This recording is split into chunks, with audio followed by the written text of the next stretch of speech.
AP assembly నుంచి TDP సభ్యులు walkout చేశారు. గవర్నర్ ప్రసంగం తప్పుల తడకగా ఉందని టీడీపీ సభ్యులు నిరసన తెలిపారు. ప్లకార్డులతో అసెంబ్లీ లాబీలో టీడీపీ సభ్యులు నినాదాలు చేశారు.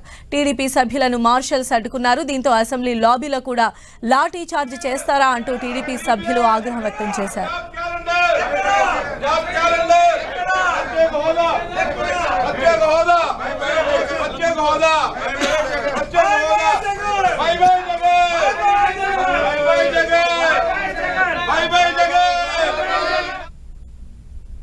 అబద్ధాలు అసత్యాలు చెప్పి ఈ రోజు కూడా అసెంబ్లీలో సైతం గవర్నర్ గారితో అదే అబద్ధాలు అదే అసత్యాలు ఇవాళ ప్రసంగంలో చెప్పించినటువంటి పరిస్థితి. ప్రపంచంలోనే అత్యంత ఎత్తైనటువంటి ఎవరెస్ట్ శిఖరానికి లోయకి ఎంత దూరం ఉంటుందో అదేవిధంగా వాస్తవాలకి గవర్నర్ గారి ప్రసంగానికి అంత దూరం ఉన్నటువంటి పరిస్థితి.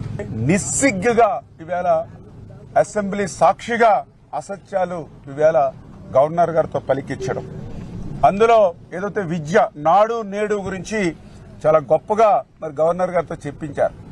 కానీ వాస్తవంగా చూస్తే ఇవాళ ప్రాథమిక పాఠశాలలు నిర్వీర్యమైపోయి 4-5 తరగతుల్ని మరి క్లోజ్ అవడంతో ఇవాళ గ్రామీణ ప్రాంతాల్లో పర్టికులర్ గా ఎవరైతే బడుగు బలహీన వర్గాలు చదువుకునేటువంటి పాఠశాలలు మూతపడిపోయినటువంటి పరిస్థితి ఇవాళ గ్రామాల్లో చూస్తున్నటువంటి స్థితి. ఆంధ్రప్రదేశ్ రాష్ట్ర ప్రజల్ని ఎన్నికల ముందు మరొక్కసారి మోసం దగా చేయడానికి గవర్నర్ గారిని ఉపయోగించుకోవడం చాలా సిగ్గుచేటు.